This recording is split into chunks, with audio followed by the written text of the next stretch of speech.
ሰላም ውድና የተከበራችሁ የሜሮኒካ ቻናል ቤተሰቦች እንዴት ናችሁ? ዛሬ በሰዎች የዕለት ተዕለት ባህሪ ውስጥ በብዛት የምናየው ነገር ግን ብዙዎቻችን ስውር መርዙን የልባችንን ጥግ ሳናስተውል የቀረነው አንድ እጅግ አደገኛ ስለ ልቦና ርዕስ ይዤላችሁ መጥቻለሁ። አንድ ቪዲዮ ላስገባላችሁና ቪዲዮን ካያችሁት በኋላ የልጅቷን ሐሳብ ከሳይኮሎጂ አንፃር ምን እንደሚመስል የምተነትንላችሁ ይሆናል። ወደ ቪዲዮ እንለፍ። በጣም ከሚያሳዝን ነገር መሃል ማለት ነው እግዚአብሔርን ስንት ገርዳሜ መኪና እየነዳ እግዚአብሔርን ይሄን የመሰለ መልክ እጂ በእግሬ እንደዚህ ዝናብ እየዘነበብኝ ነው የምሄደው። በጣም ያዘንኩት ጌታ በጣም ያዘንኩት የሆኑ ይሄ መሰለሽ ልጅ እግዚአብሔርን እንደዚህ አርገን ጌቱ ካጠገብ ያሉ ሰዎች ማለት ነው ከቸርች ስንወጣ ምን እንደሚያሳስሉ ጌታ። በህይወታችሁ ውስጥ ብዙ ሰዎች የራሳቸውን ህልም ማሳካት ሲያቅታቸው ለፍተው የፈለጉት ቦታ መድረስ ሳይችሉ ሲቀሩና በመጨረሻም ተስፋ የመቁረጥ ስሜቱ ሲገቡ የሚያሳዩት አንድ በጣም የሚያስገርም ባህሪ አለ። ራሳቸውን በስውር ከሰው ጋር ያፎካክራሉ። ሰዎች ሌትና ቀን ለፍተው የደረሱበትን ትልቅ ስኬት ደግሞ ይሄማ ዝም ብሎ ነው፣ በእድል ነው ወይም በሌላ አቋራጭ የመጣ ነው እያሉ ማጣጣል ይጀምራሉ። ታላቁ የሳይኮሎጂ ሊቅ ካርል ዩንግ ስለ ስኬትና ቅናት የተናገረው አንድ ድብቅ መርህ አለ። ሰዎች የራሳቸው ህይወትን መጋፈጥ ሲያቅታቸው የሌሎች ህይወት ላይ ዳኛና ተቺ መሆን ይቀላቸዋል። የሌላን ሰው ስኬት ማጣጣል የራስን ውድቀት ለመሸፈን አእምሮ የሚፈጥረው የውሸት ማደንዘዣ ነው። ነገር ግን ማደንዘዣው ህመሙን እንጂ በሽታውን አይፈውሰውም። ታዲያ ዛሬ ብዙዎች ተስፋ ሲቆርጡ ለምንድነው ራሳቸውን ከሰው ጋር የሚያፎካክሩት?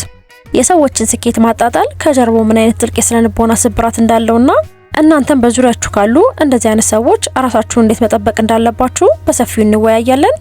እስከ መጨረሻው ደቂቃ ድረስ አብራችሁኝ በመሆን ጥልቅ የሆነውን የህይወት ዕውቀት ጨብጡ። ያንን ቀናና መልካም ልባችሁን በመጠቀም አሁኑኑ ቪዲዮን ላይክ በማድረግ ጀምሩ።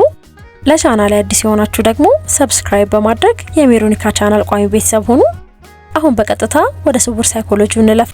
የተስፋ መቁረጥ 3 ስነ ልቦናዊ መገለጫዎች the 3 hidden psychological mechanisms። ነጥብ 1 the projection rule የውስጥ ባዶነት በሰው ላይ ማንጸባረቅ። አንድ ሰው የራሱን ህይወት መለወጥ ተስኖት ሙሉ በሙሉ ተስፋ ሲቆርጥ አእምሮ የሚያጋጥመውን ከባድ ሽንፈት ስቃይ መሸከም አይችልም። በዚህ ጊዜ አእምሯችን ራሱን ከተጠያቂነት ለማዳን ፕሮጀክሽን ወይም የውስጥ ስብራትን በሌሎች ላይ ማንጸባረቅ የሚባል የመከላከያ ዘዴ ዲፌንስ ሜካኒዝምን ይጠቀማል። ይህ ማለት ምን ማለት ነው መሰላችሁ?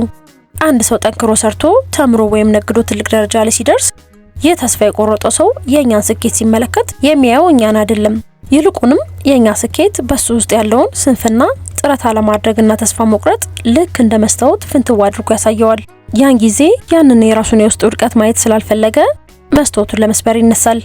የሰዎችን ስኬት ማጣጣልም ይጀምራል። እሱ እኮ አዋቂ ሆኖ አይደለም፣ መነሻ ስላለው ነው። እሷ እኮ ሰርታ አይደለም እያለ የሰዎችን የሌሊት ልፋትና እንባ በአንድ ጀንበር ዋጋ ሰጠዋል። ነጥብ 2 መፎካከርና የአንጻራዊነት ወጥመድ the comparison and relativism trap። ሁለተኛ መገለጫ ተስፋ የቆረጡ ሰዎች ራሳቸውን ከሰው ጋር በጭፍን ማፎካከራቸው ነው። ይህ ባህሪ የሚመነጨው the social comparison theory ከሚባለው ስነ ልቦናዊ እውነታ ነው። ጤናማ ሰው ራሱን የሚያወዳድረው ከትናንት ማንነቱ ጋር ብቻ ሲሆን ተስፋ የቆረጡ ሰዎች ግን ዋጋቸውን የሚፈልጉት ሰዎችን በልጦ በመገኘት ውስጥ ብቻ ነው። እነዚህ ሰዎች የራሳቸውን መስመር ዘርግተው ሌላውን ሰው በምን ፍጥነት እየተጓዘ እንደሆነ ብቻ ሌትና ቀን ይጠብቃሉ። ለምሳሌ የጓደኞቻቸውን አዲስ ስራ፣ አዲስ ቤት ወይም አዲስ ስኬት በሶሻል ሚዲያ ሲመለከቱ ደስተኛ መሆን ፍጹም ያቅታቸዋል። ምክንያቱም የሌላው ሰው ከፍ ማለት ለነሱ ዝቅ ማለት ይመስላቸዋል። ሳይሰሩ ሳይደክሙና ምንም አይነት የህይወት ግብ ሳይኖራቸው በሰዎች ህይወት ውስጥ እየገቡ እኩል ለመሆን መፎካከር መጨረሻው ይበልጥ ተስፋ መቁረጥና በቅናት መበስበስ ነው። ነጥብ 3 የሰነፎች ስውር ስምምነት the crab mentality። እኔ ከሞትኩ ሰርዶ አይብቀል የሚል ምቀኝነት የተላበሰ የሰነፎች አመለካከት ማለት ነው። ይህ አስተሳሰብ ያላቸው ሰዎች እነሱ ካሉበት የችግር የድህነት ወይም የስንፍና ረግረግ ውስጥ አንድ ሰው ብቅ ብሎ ብልጭ ሲል ማየት አይችሉም። ሰውየው በጥረቱ ከፍ ሲል እነሱ በነበሩበት ቦታ መቅረታቸው ስለሚሰማቸው እሱን ወደ ላይ አግዘውት ከማውጣት ይልቅ ስሙን በማጠልሸት ወሬ በማውራትና እንቅፋት በመሆን መልሰው ከነሱ ጋር እኩል ጉድጓድ ውስጥ እንዲገባ ይጎትቱታል። በትምህርት ቤት ውስጥ አንድ ተማሪ ሌትና ቀን አጥንቶ ጥሩ ውጤት ሲያመጣ አብሮት የሚቀመጡ ሰነፍ ጓደኞቹ ይሄማ አድርባይ ነው፣ መምህር ይወደኛል ባይ ነው እያሉ ስነ ልቦናው ሊሰብሩት ከማጥናት እንዲቦዝን ሊያደርጉት የቅናት አስተሳሰባቸውን ሊያሰርጹ ይሞክራሉ። እነዚህ ሰዎች እናንተን ወደታቸው የሚስቡት እናንተን ጠልተዋችሁ ብቻ አይደለም፣ የራሳቸውን ስንፍና መጋፈጥ ስለፈሩ ብቻ ነው። እናንተ በእነሱ መሃል ሆናችሁ ህይወታችሁን ስትቀይሩ እነሱ ደግሞ ምንም ሳያደርጉ መቅረታቸውን በአካል እያዩ ነው። ስለዚህ ያንን የጥፋተኝነት ስሜት ለማጥፋት የሚጠቀሙት ብቸኛው መንገድ እናንተን መልሶ ማውረድ ነው። ባጭሩ እንደነዚህ አይነት አስተሳሰቦችን የሚያራምዱት እኔ ማደግ ወይም ማምለጥ ካልቻልኩኝ አንተ ማደግ ወይም ማምለጥ የለብም፣ ሁላችንም እዚህ ጉድጓድ ውስጥ አብረን እንቀበራለን የሚል የክፎች ፍልስፍና ነው። ህይወት የየቅል ናት። ማንም ሰው የሌላውን ሰው ስኬት በማጣጣልና በሰው ህይወት ውስጥ በመፎካከር የገዛ ህይወቱን አንድ እርምጃ እንኳን መለወጥ አይችልም። የሰዎች ስኬት ሊያስቀናን ሳይሆን ሊያስተምረን፣ ሊያነሳሳንና የትጋት መንገድ ሊሆንን ይገባል። ራሳችንን ማነጻጸር ያለብን ከማንም ጋር አይደለም። ከትናንቱ ማንነታችሁ ጋር ብቻ ተፎካከሩ። የዛሬው ቪዲዮ ቆይታዬ እዚህ ላይ ያበቃል። ከመለያየታችን በፊት ጥያቄውን ወደ እናንተ ልምረው።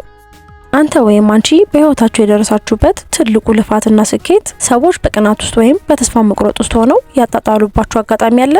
ካለስ ያንን ሰው በምን አይነት ሁኔታ አስተናገዳችሁ? ሁላችሁም ያላችሁን ድንቅ ተሞክሮ አሁኑኑ ከታች ባለው ኮሜንት መስጫ ላይ ጻፉልኝ። ቪዲዮ ከተመቻችሁ ላይክ ማድረጋችሁ እንዳትረሱ። ለወዳጅ ዘመዶቻችሁም ሼር በማድረግ የንቃት መልእክቱን ያዳርሱ። በቀጣይ ቪዲዮ ይበልጥ ህይወታችሁንና አእምሯችሁን በጥበብ የሚገነባ ድንቅ የሳይኮሎጂ ፕሮግራም ይዤላችሁ እስክመጣ ድረስ ከማይረባ ውድድርና ከተስፋ መቁረጥ ወጥመድ ነጻ ወጣችሁ በክብር ሰላም ቆዩልኝ። ፍቅርና ክብር ለቤታችሁ ይሁን። ቸር ተመኘሁላችሁ።